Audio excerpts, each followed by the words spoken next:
মেয়ে বিয়ের পরে সবার আঘাত সহ্য করতে পারে, কিন্তু তার স্বামীর দেওয়া আঘাত সহ্য করতে পারে না।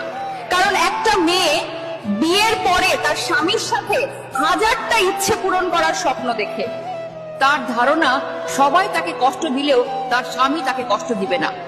স্বামী স্ত্রী শুধুমাত্র রাতে একসাথে ঘুমালে স্বামী হয়ে যায় না। স্বামী হতে হলে স্ত্রীর মন বুঝতে হয়, তার খেয়াল রাখতে হয়, স্ত্রীকে ভালো রাখার চেষ্টা করতে হয়। এমন অনেক পুরুষ আছে যাদের স্ত্রীর সাথে কোনো মনের মিল নেই, কোনো ভালোবাসার সম্পর্ক নেই, শুধুমাত্র সমাজের জন্য লোক দেখানো একসাথে থাকা।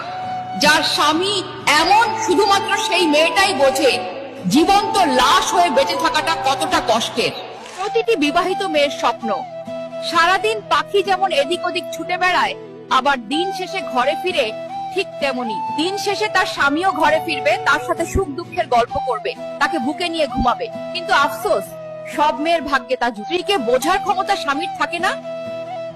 স্বামীরা শুধু নারীদের চিৎকার চেঁচামেচি, তাদের অপমান করাটাই দেখতে পায়। কিন্তু ঝগড়ার পরে স্ত্রীর চোখের জল, স্ত্রীর কান্না, স্ত্রীর মন খারাপ, স্ত্রীর রাত জেগে চিন্তা করাটা তাদের চোখ এড়িয়ে যায়।